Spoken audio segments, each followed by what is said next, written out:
trebuie să ai o rutină de skincare stabilă. Însă, în tot acest timp, am tot încercat N cleansere, N creme, N seruri, nu, tonere nu, că sinceră să fiu, tonerul am început să-l folosesc din luna decembrie, de la începutul lunii decembrie 2025. Însă m-am îndrăgostit iremediabil de el.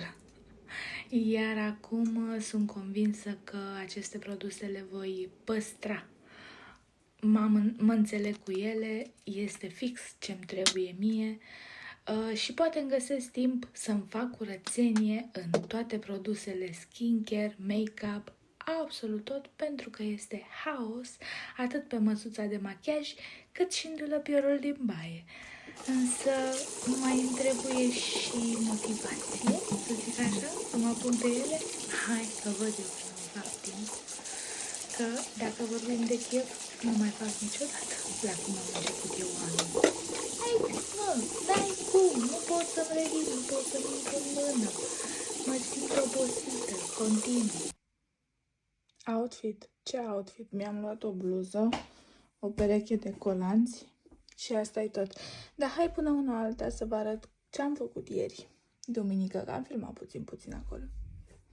Bună dimineața de duminică, fetele! Vă anunț că de mâine începem săptămâna în forță cu daily vloguri, fiindcă fata se ocupă în timp ce face paste cu broccoli și bacon de transferat absolut tot din telefon pe laptop. Am pus și amestecul de broccoli, bacon, puțină șunculiță presată pe foc. Fetelor, dar-mi vin niște idei uneori. Aveam de gând să pun, ce credeți, scorțișoară la paste. Nu mai eu pot. Nici paste nu știu să fac puține. Și imaginați-vă că am pus 2 porții deja. Da. Așa, ca un update, am lins castronelul, bineînțeles la figurat, de paste, în timp ce mi se descarcă din poze videoclipuri. În jurul meu este dezastru, dar hei, nu îi bai mai întâi o țigară, bine meritată, o gură de cafea și urmează și curățenia. Deci nu știu cum să vă zic, dar e ceva rău de tot. Ce e aici? Păi cum să mai poată și telefonul ăsta să mai filmeze, să mai facă poze, să mai facă ceva? Cum cu eu cu capul? Și sigur nu am atâta răbdare încât să stau să-l golesc definitiv. Sigur. Am dat puțin și am ajuns la 500 de fișiere, de poze și videoclipuri. Lăsăm așa? Hai să lăsăm așa, să nu solicităm prea rău.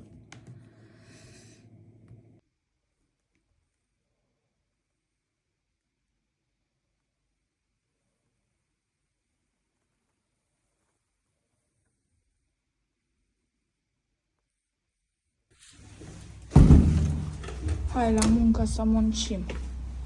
E înghețat afară. Uite-l, mă, pe Iuca, coborâță de zghețe, mă.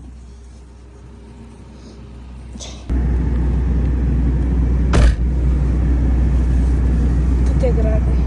0 grade. Da. Chiar am o problemă. Așa lăsăm piciorușele.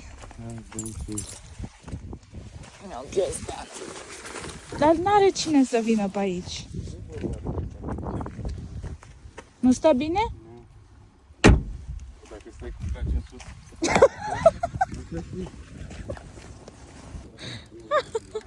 Ne uitam la mașină, eu și cumnata mea. Ce ai zis? Zici că e cum? Zici că e venită din război, așa, din... Repede, pe grabă, să ajungi tu repede la muncă. Leșin. Că nu te dă fabrica afară. Îți dai seama când sunt eu la muncă după mașină.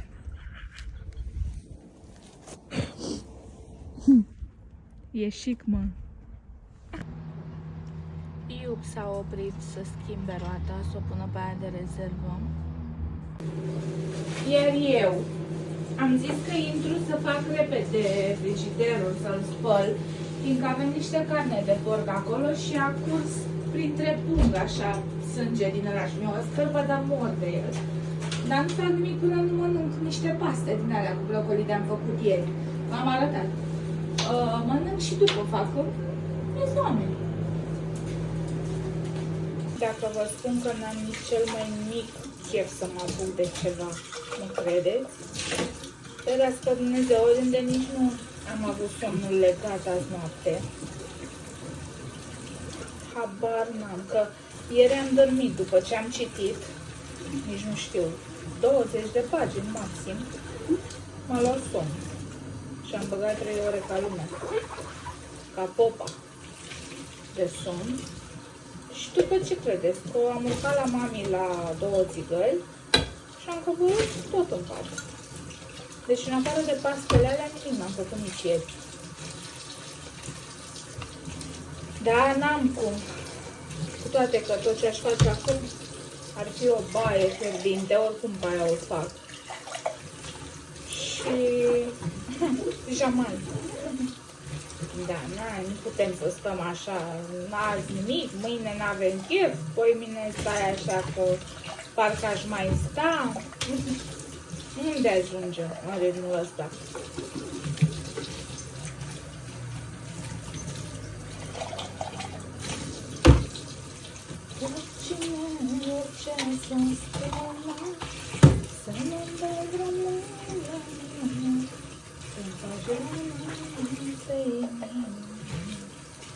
Ia-mă în brațe, viața mea, încălzește inima. Sau răcorește-mă și sărătă-mă așa. Nu mai știu mai departe. Trebuie să și plec după ce termină iurcuroata, că s-a spart valva. Nu știu dacă zic bine. Drăcia aia de nu se mai umflă roata. Și trebuie să o pună pe aia de rezervă. Iar după îi fac eu inaugurarea. Plec la Reve. Singură. Deci uitați-vă și voi ce la mine în frigider. Și ca să nu o luați cu capul. Din cauza ăsteia.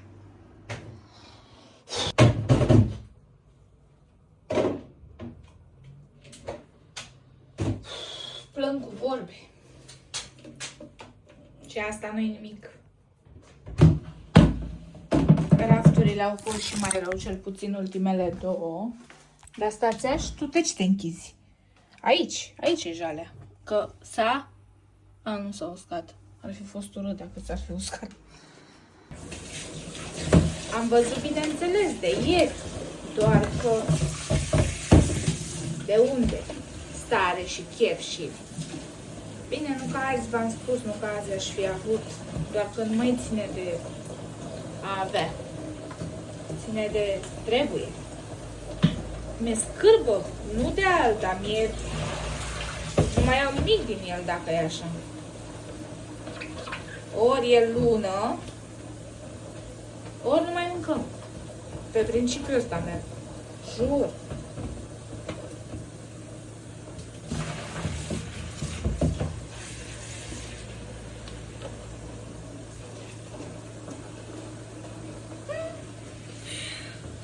Râd că le-am zis și băieților la pauza astăzi, că ne-am nimerit toți 3, ca niciodată. Și zic, mamă, când ajung acasă trebuie să fac frigiderul ăla. Îi aud pe amândoi. Dar ce, mă, că a curs puțin. Doar șterge așa cu o lavetă și gata. Da, ștergi cu o lavetă. Uite-mă pe mine toată plină de clăbuc și mâna roșie la apă fierbinte. Ștergi cu o lavetă. A venit grădina zoologică. Păzea că au venit.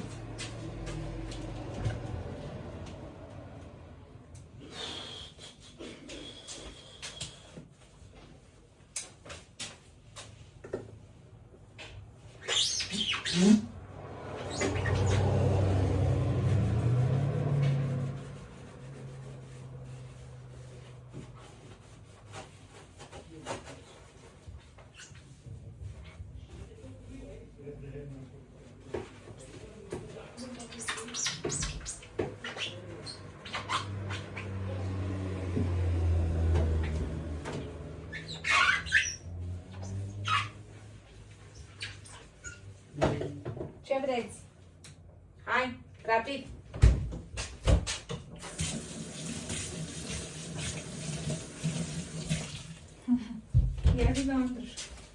Ce, mă? Puțin a curs, mă, puțin. Lasă-mă, ce? Te mai bă, nu, că... Ține-ți, mă, scârbă. Ai un căldăn, ai, bă. Puțin. Scoate-l pe geam afară. Și ce, e vina mea? Cine? Am băgat eu carnea aici? Păi ce, du-mă jos să se strânge. Am înțepat-o eu cu unghiile? Nu e înțepată. Nu e? Ba da, era. Pe ce, am înțepat-o eu? S-a înțepat, nu neapărat că ai înțepat-o tu. Păi și atunci... Mai face. Acum... Îți fac baie de... Te iau într-o serie Hai. și... Și tu mai în serie. Mă, drept. Stai cu mine. Nu-i caz. Hai și tu. Fii atent că s-a pune pe noi. Puțin acum. Fii atent că s-a pus pe noi. Uite, baie de sânge. Stai seama. Wow! Măcar ai ascuns și tu cadavrul ăla. Să nu te gândeam cu milițul la ușă că vine și... Vi l-am băgat la cuptor să-l mâncați voi. Da? Da. Nu-i că îi despic inima și o mănânc Iau eu crudă. tot sângele ăsta, mâncați-a suflet. Cum îl iei? Înclin frigiderul și... Ia și un buret. Am luat de acolo. Ia să mănânc și eu niște. Unde ați plecat, mai la vagabonde, a? Mhm. Eu v-am lăsat să schimbați Una roba și una. Voi ați plecat. Oleu, una și una. Și știi că tu nu mi-ai luat dovlecel aici? Dar ce ți-am luat? Zucchini în gâtul Păi mătii. așa avea gâtul mătii. Păi nu mai luai, ți-am zis data viitoare legi. De la sau de la? Și zucchini nu face parte din reglul dovlecilor. Nu. Sucarinii ăla nu.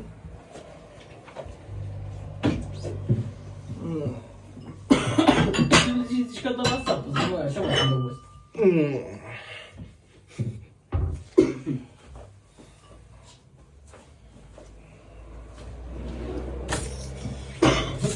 Da. Ai plecat, mă, am văzut până acum, iubirea mea. Ce-a făcut? Cum adică am mâncat și eu? Păi zi, mă, Păi și de ce fată. mă întreb și zici Am direct? mâncat și eu. Am crezut Am că... venit și am mâncat direct, nu m-am calcat nimic. Ei, eu nu sunt? E fix de ăsta are gustul ăla, dar eu deja miros. La zucchini ok.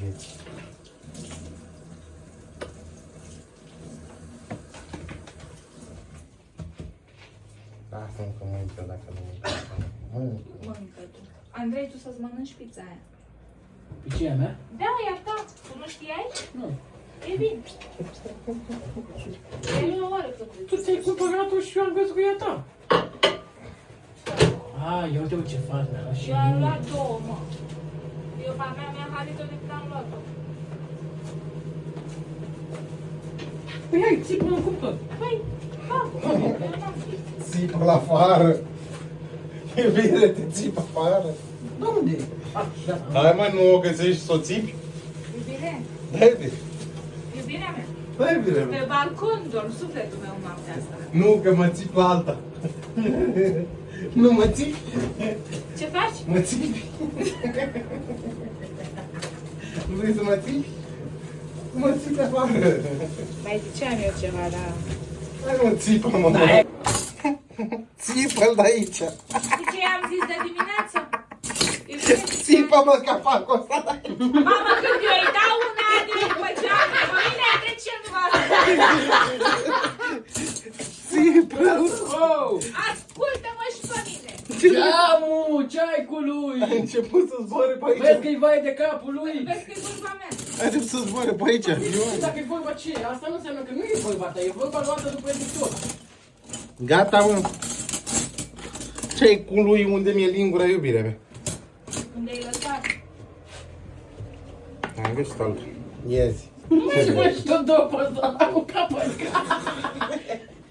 Dar și ale. Țipă-l. Mergeți cu mine la Reve?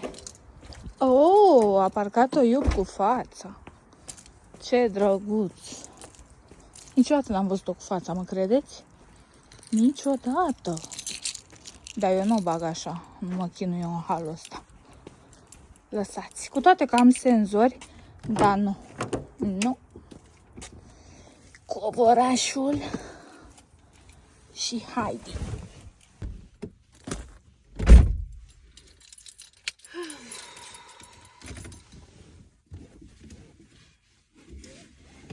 învăța minte mai întâi, dau drumul la muzică. Aștept să înceapă muzica și după plec. Păi da.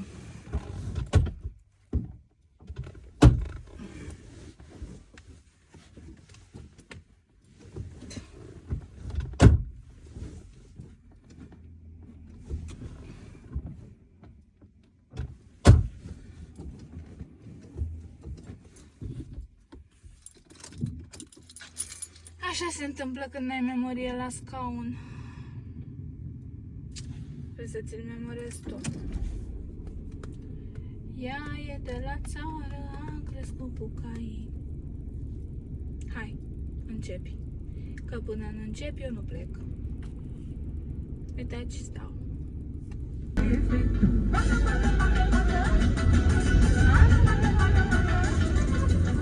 Rodurează-te așa, dansează capucina mea.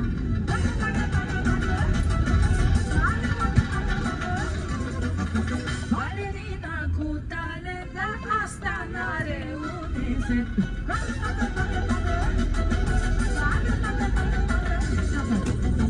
Balerina capucina se mișcă ca în Argentina. Mamă, cum e Amandina.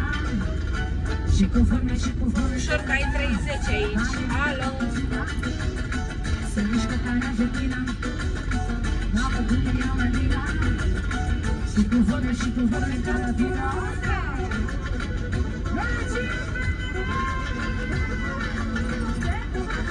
Pentru Andreea.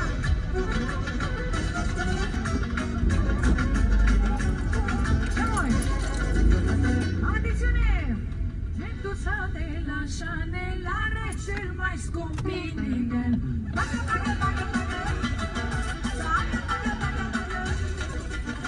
Morbeca din Africa fac orice să fie a mea.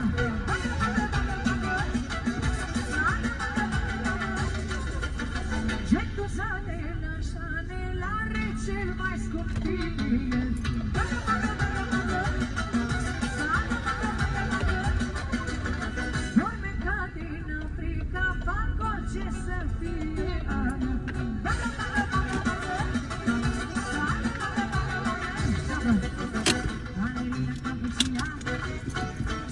Am ajuns. Hai că-s curioasă cum am lăsat-o. Ia să vedem. La fel de dreaptă. Trebuia mai în față, băga mea și... Da, mai în față, că dacă vine unul mi-o lovește. Înapoi. O să mă uit la cum e parcată de câteva ori bune.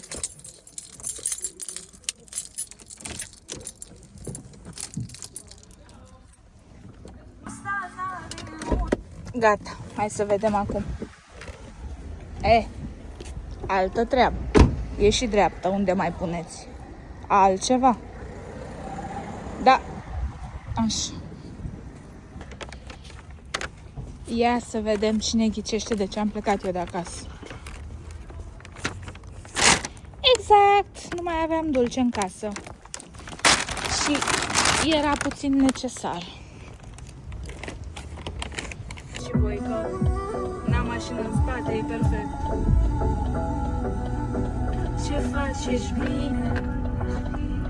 Simt că iar m-a luat un dor nebun de tine. După atâta timp nu știu ce mi-a venit. Să vreau iar clipele pe care le-am trăit. O fi bine sau nu? Ce vrei spune și tu? Ce-ți duce în trecut iar sufletul? Închid ochii, mă privești, deschid ochii, nu mai ești. Ce sper că mă dă, te așezi în mintea mea.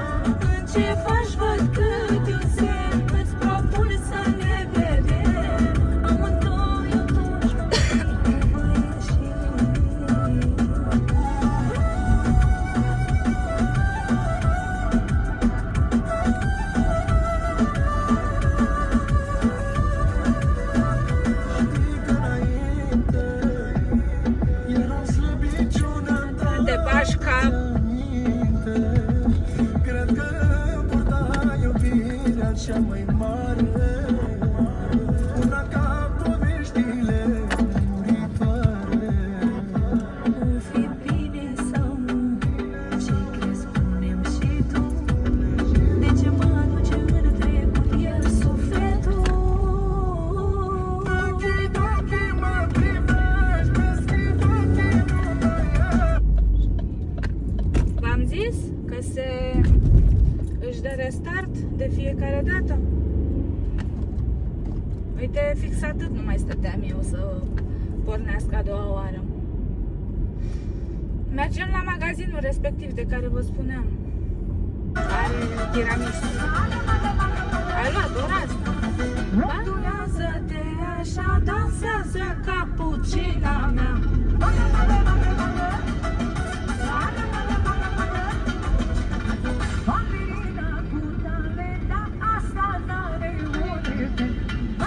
Și unde parchez eu aici, mămică?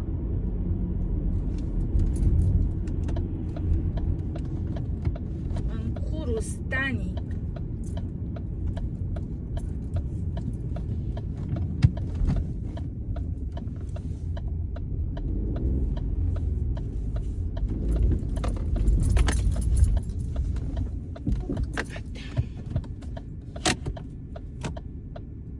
Poți să taci?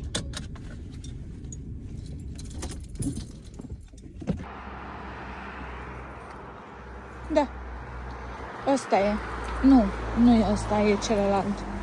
Mama, are vitrina goală. Oare mai avea ceva? Înțeles că n-am găsit.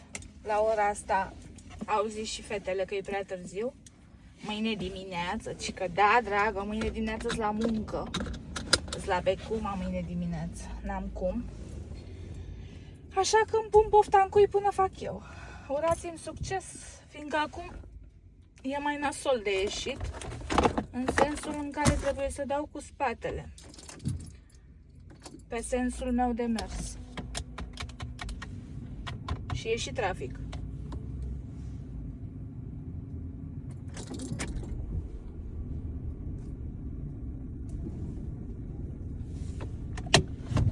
Da, nu mă grăbesc. Aștept până nu mai e trafic și dau cu spatele și plec. Cine mă grăbește?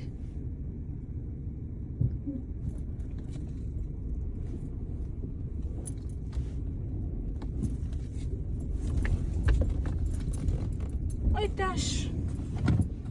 Hai că te-ai descurcat, maimuțu.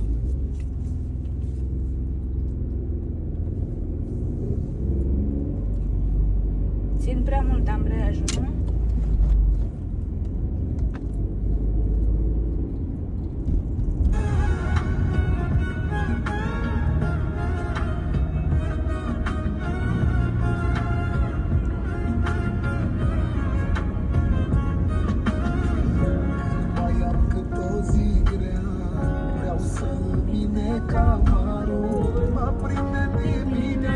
Spar și sticla și pahar.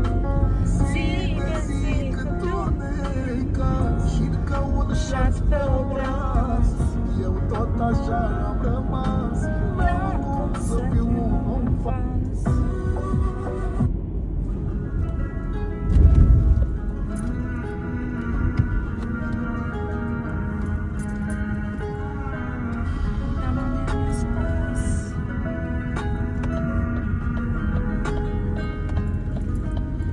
Mama mi-a spus să nu mă desprind, să dorm, să mănânc și să mă opresc la timp. Să nu fiu prea bun, să nu spun ce simt, să nu mă consum dacă nu-s prețuit. La mama mi-a spus acasă veni. Fix imediat. Haide Cocomero, Cocomero, rac-tac-tac. Haide Cocomero, Cocomero, rac-tac-tac. Cocomero, rac-tac-tac. Haide Cocomero, Cocomero, rac-tac-tac. Cocomero s'agapò, Vandeina vegnata, mamamodon. Cocomero s'agapò. Vandeina vegnata, mamamodon. Situații imprevizibile.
chinui și te lupți și te rogi la Dumnezeu să poți să-L uiți. Dacă durerea te lasă, se aude de la fereastră melodia noastră. Blestem strofa și refrenul ce cântăm. Găsul tău e oxigen, pofta de trăi. Blestem strofa și refrenul ce cântăm. Gata, am ajuns acasă. Roțile. Vor fi bine? Hai că văd eu.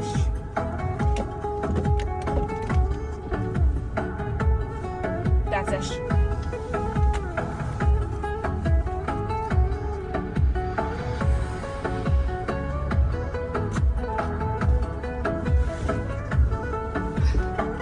Roțile-s drepte, dar nu și mașina.